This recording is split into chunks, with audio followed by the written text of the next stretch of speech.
A lot of people want to know how to find a real estate investor or mentor. It seems simple, but it's a little more complicated. And the reason why I know it's more complicated than you might think is because I talk to a lot of students who have hired coaches that they are very disappointed in. And so I started to wonder, how does that happen? And started to come up with some reasons or some ways to prevent that from happening. So we're going to discuss that in this next video.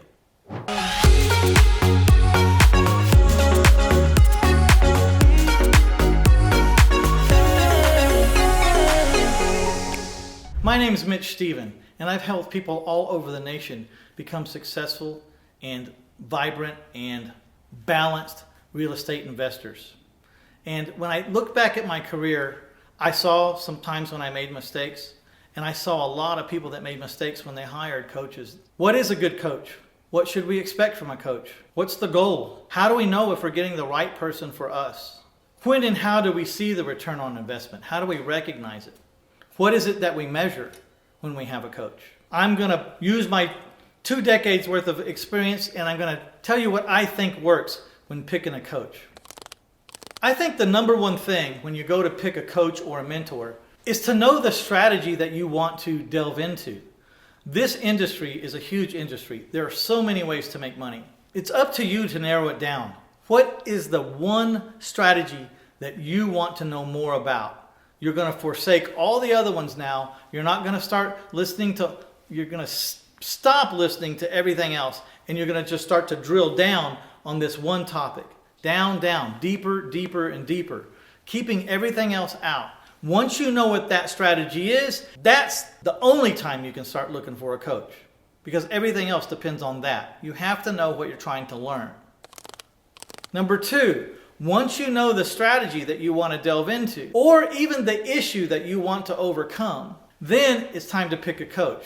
We got to pick someone who's doing right now live, unfiltered, not fabricated, actually doing the kind of strategy that you want to do. If you want to be a house flipper, a fix and flipper guy, make sure the coach that you hire is doing fix and flips right now. You want to be a wholesaler, make sure they're wholesaling right now.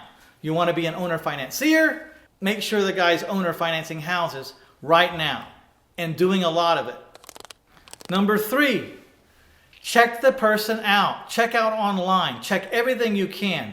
Look up scam on Google and his name and just see what people are saying about this person that you're considering. It amazes me the bad reputations that a lot of people have that still get big time coaching clients and big time coaching fees when it was right there for everyone to see that it probably wasn't going to work out. Now, I do want to caution you about one thing, and I've noticed this, and I won't name any names, but I have friends that are some of the top gurus across the nation.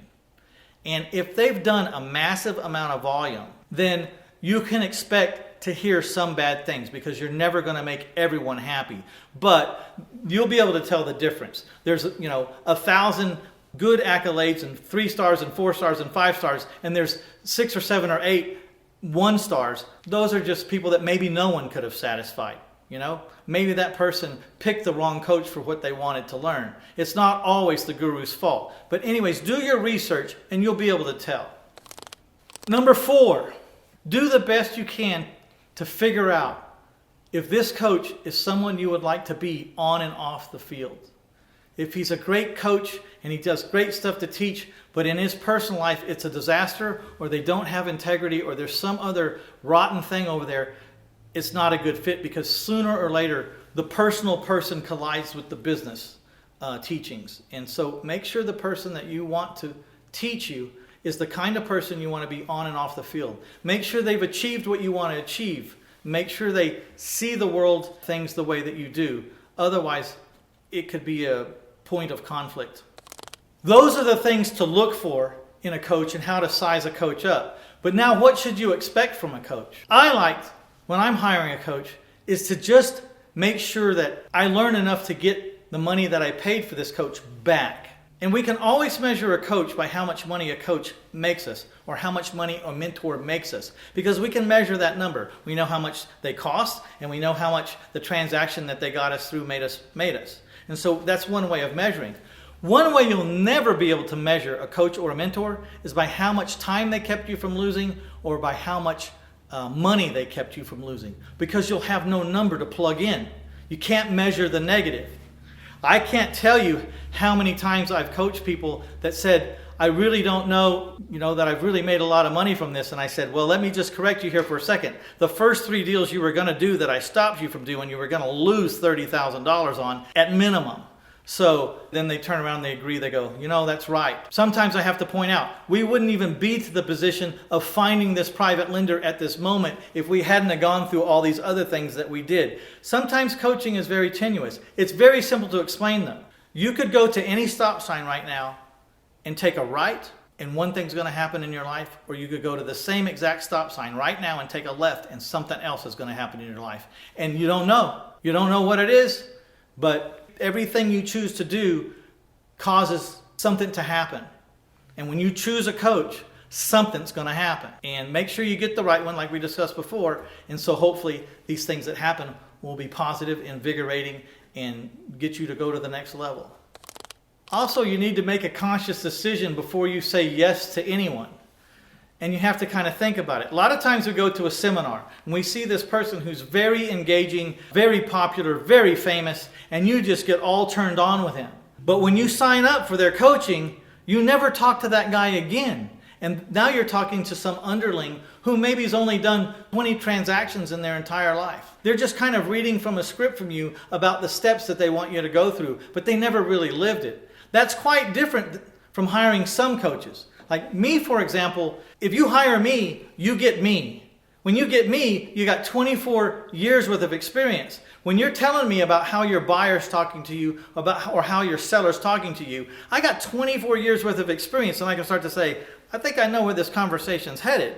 A lot of times I've told students, because of my experience, been able to say, this is what I want you to do, John. I want you to go buy a shovel right now. I want you to go to the backyard. I want you to go to the back left-hand corner, and I want you to dig a hole 4 foot deep and 4 foot wide, and I want you to call me back. John goes and buys a shovel, digs the hole, calls me back, and says, how in the hell did you know that was there? And I say, John, I've been doing this for 24 years. I could smell in this conversation where this man's headed. I have dealt with people like this before, and I knew exactly where this conversation was headed.